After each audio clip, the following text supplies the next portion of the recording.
you got? What is up? A very relieved GoodMicWork coming back at you for your February 29th Monday Night Raw review. We're going to go over the show a little bit here and probably a shorter than normal video, and we'll discuss how WrestleMania is shaping up and some of our ideas for that. The reason I mentioned I was relieved is because my WrestleMania commentaries is on the verge of being uploaded. I was really hoping to upload it side by side with this episode 317, but it's just a few hours behind. I finished it up this afternoon and had planned on saving the project while I was watching Monday Night Raw, but just as Raw was about to start, I'm finishing up the commentary and I go to save it, and guess what? It doesn't fucking save. And this thing is a beast. Are you ready for this? It is 6 hours and 7 minutes long. That's right. And it's awesome. You guys are going to love it. So, I was panicking a little bit, and I spent most of Monday Night Raw trying to figure out what the problem was. But not to bore you with any details, long story short, after looking online a little bit and actually taking to YouTube to kind of tutorialize myself as to how to deal with something like this, I figured it out and got it working. Basically, all that happened is that my video editing software is preset to only use a certain amount of memory to render a project, and it doesn't like to go over that. So I had to download a program that will force the software to use as much memory as possible to get it done, because I have a great computer with a top-notch processor and ton of memory, so it can handle a project this big. So I was panicking a little bit, and I was freaking out that something was wrong. It wasn't going to be that big of a deal at the end of the day. It might just delay the project another day, and instead of giving you one big video, I might have to break it up into 3 parts. So that was my worst case scenario and my last resort, but luckily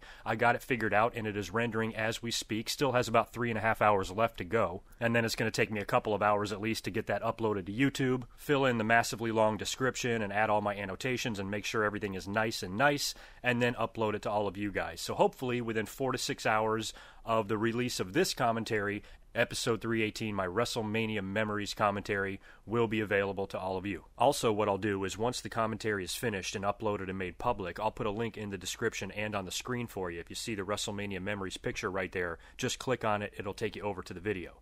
I'm actually doing this commentary on my old computer just because I want to leave my main computer alone while it saves the big commentary. So there will also be just a tiny bit of a delay of this commentary reaching my website and iTunes and Stitcher, because it's going to be a couple of hours before I can put it up there. But let's just say I spent a good portion of Monday Night Raw hyperventilating, and I had to kind of go back and watch the show once I got all the WrestleMania memory shit figured out, and that's what we're going to talk about here. A little time killer, something to keep you guys busy while you're waiting for the mega commentary. Monday Night Raw tonight was okay. It didn't get that good of reviews from what you guys were telling me and tweeting me and Facebooking me and all of that. No major news really dropped. They pretty much just furthered the storyline going into WrestleMania, and I am a lot more excited about WrestleMania now that we've had these past couple of Monday Night Raws. All of a sudden, I don't find myself so concerned with Roman Reigns and, oh my god, is he going to win the WWE title and close out WrestleMania and our fans going to shit on the show? All of a sudden now it seems like we've got a whole bunch of options, and I'm pretty confident, and I feel fairly certain that the WWE is going to throw some awesome surprises at us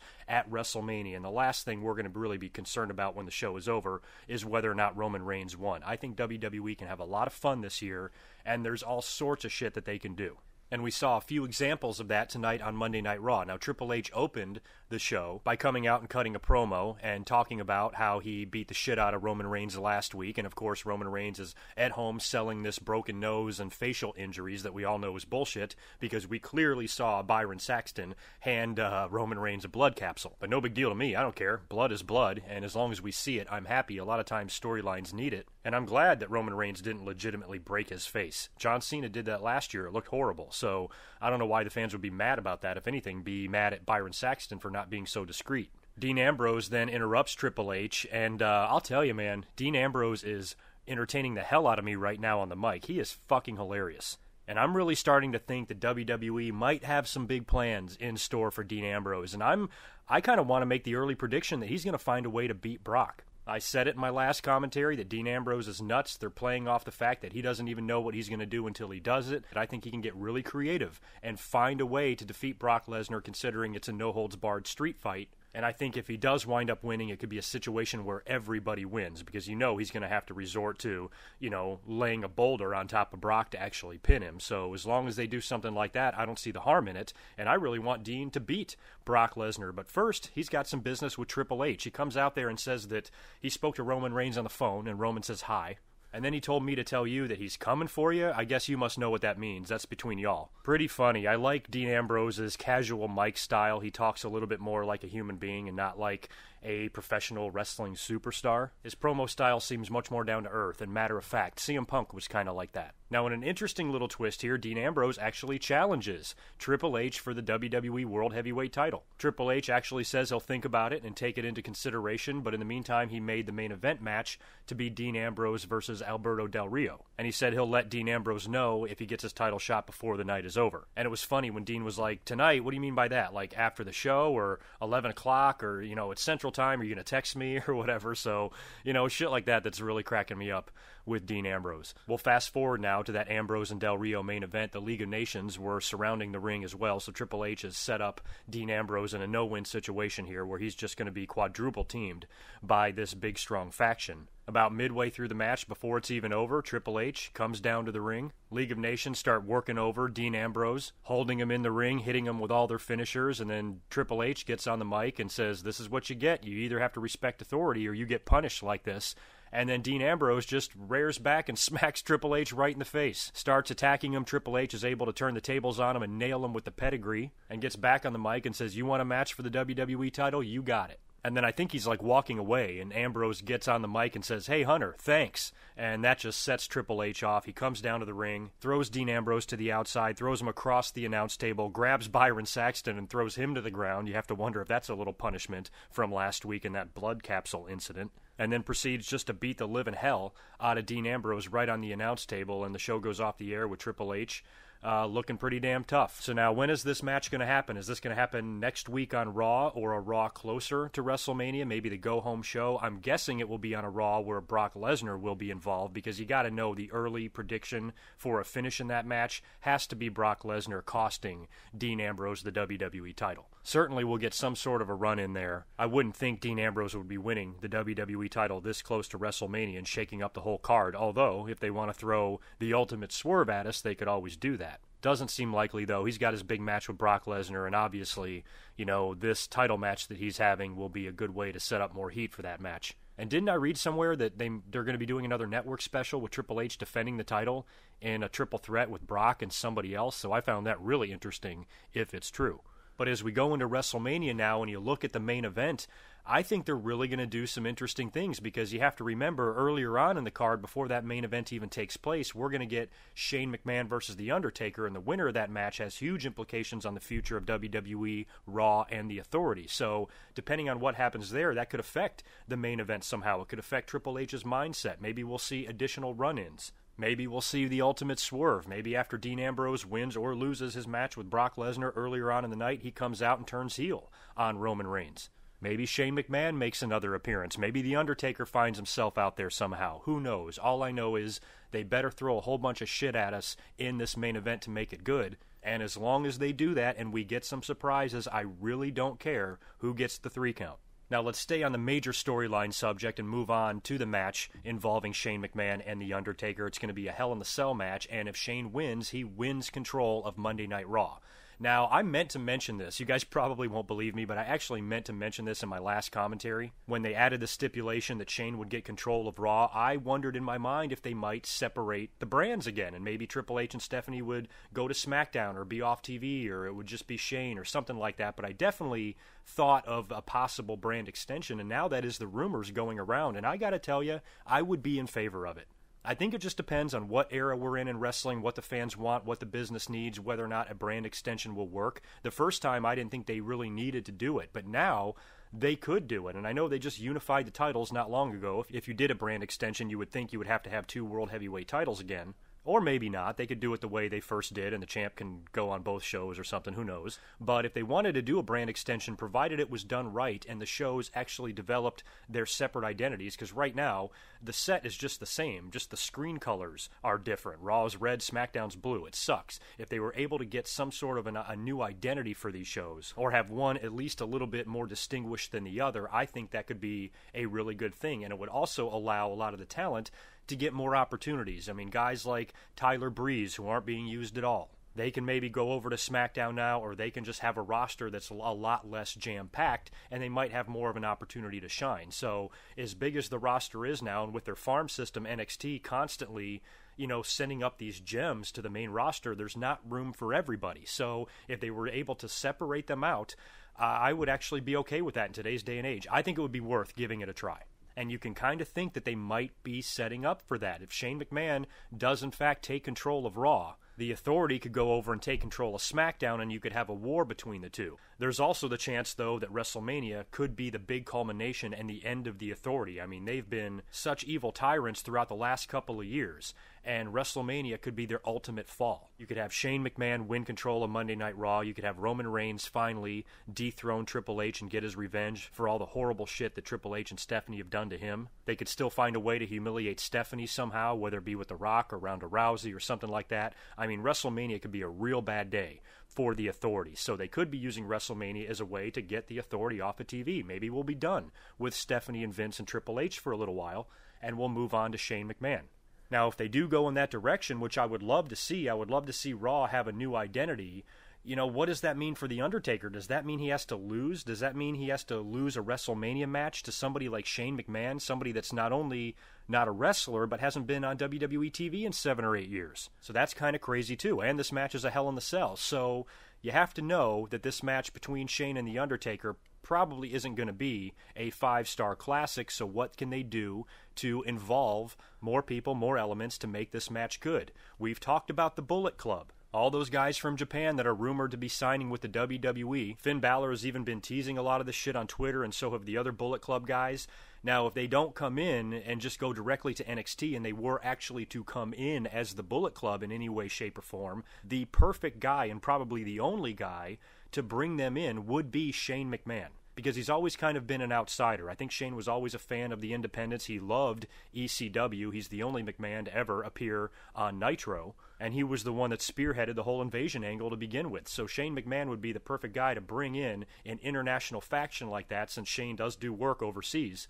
He could introduce them as friends he made while he was away or something like that. So if they were to make some sort of an appearance or a run-in or come in from underneath the ring or some shit during the Hell in the Cell match and help Shane win, that would be a pretty awesome and epic moment. But Undertaker's still a babyface at the end of the day, and he's doing the work, the bidding of a heel. So you gotta have Shane McMahon take control of Raw at the expense of a Undertaker character that we all know and like anyway and have nothing against him. I don't know how all of that is going to work. And then if Undertaker wins, he could always go heel. Why not? What if he winds up going heel and starts a new corporate ministry with Vince McMahon or some shit like that? Hell, Shane McMahon could even go heel somehow. Who knows what's going to happen? And I think the night after WrestleMania on Monday Night Raw is going to be very interesting. And it should be good. I feel a lot better about WrestleMania now than I did right after the Royal Rumble. The Undertaker, incidentally, was on Raw tonight because Brock Lesnar was not, and neither was Roman Reigns.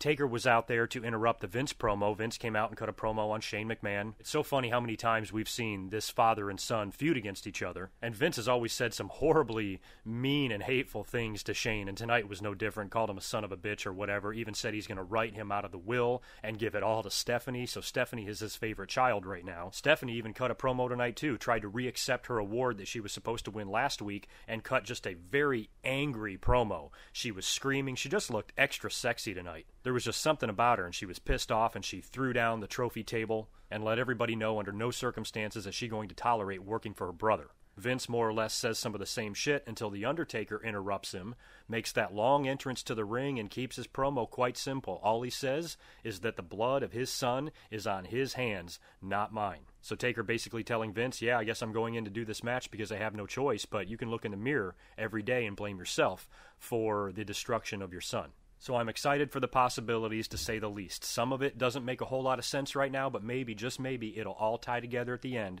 and we'll find out why all this stuff was made at WrestleMania.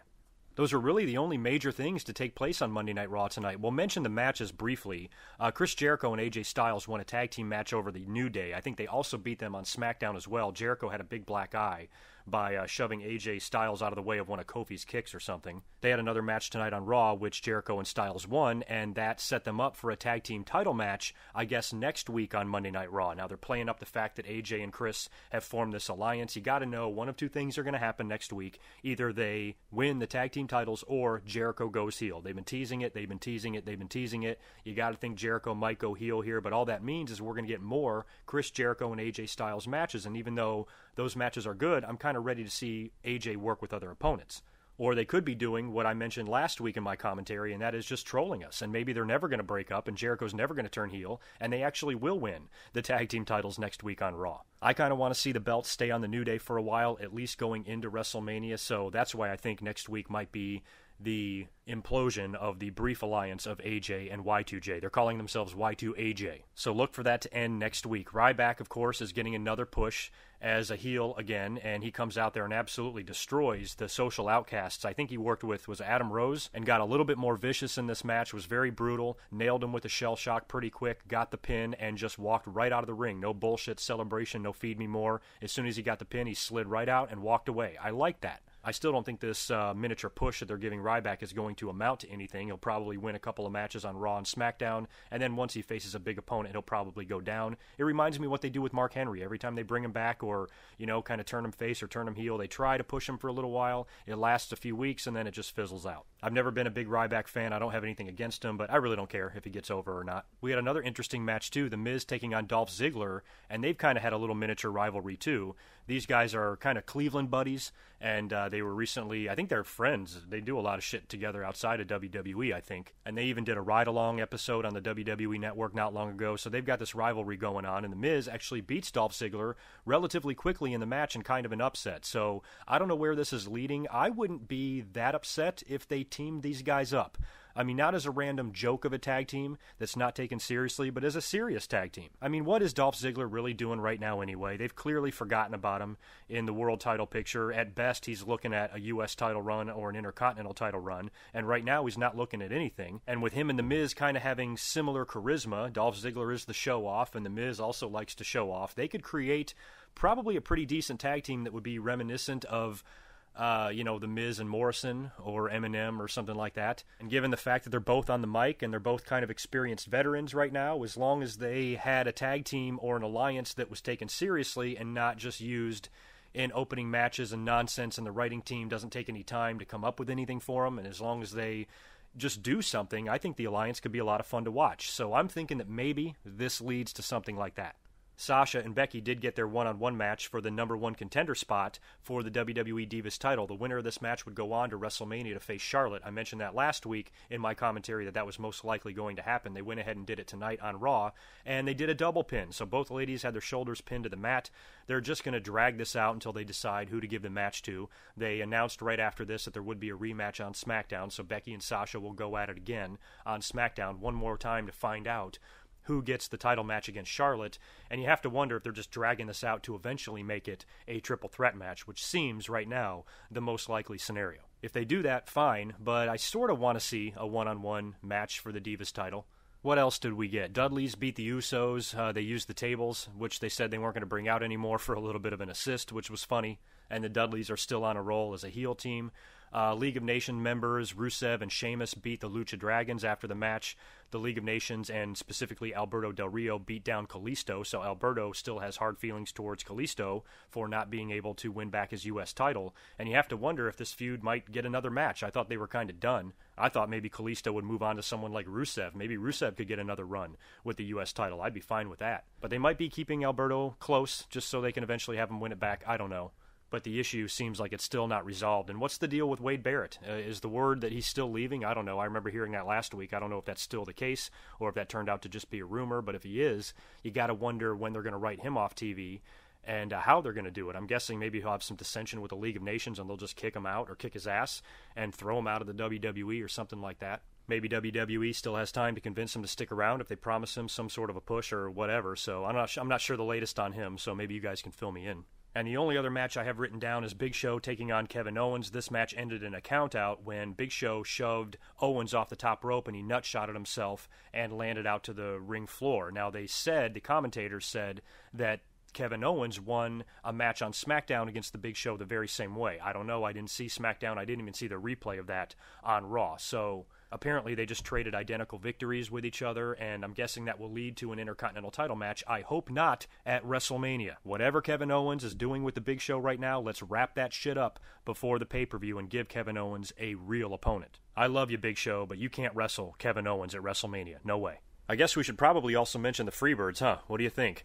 They were announced tonight, or actually earlier on in the day by WWE.com, I think, that they would be the next inductees into the Hall of Fame. They were kind of a given. I think the names were leaked, so we kind of already knew that, but this year had to be the year for the Freebirds. I mean, come on, they're in Dallas. So it's a long overdue induction. Not too overdue, though. I mean, I was a Freebird fan. I have lots of great memories of them, and they're a very innovative tag team. And that video, my God, I opened up the video here with the Bad Street theme that Michael Hayes, they performed that shit, and he sang it. And going back, I mean, if you've heard the song, obviously, but if you've ever seen the video, go on YouTube and look it up. You'll be cracking up. It is definitely Wrestle Rock Rumble worthy. But still, for the time, it was pretty innovative. I mean, the Freebirds were one of the first wrestlers or first groups to ever come out to music, rock and roll music, and they made their own. I mean, they were highly innovative in that respect, and they definitely deserve a spot in the Hall of Fame. I mean, they were so big in the South, especially in Texas, their feuds with the Von Erichs. Man, that was some good shit right there. Youngsters, if you don't know anything about that stuff, look it up and watch some of those matches. That's that good old dirty Southern wrestling that I always loved growing up. They're all going in, too, which was cool. All four of them, even Jimmy Garvin,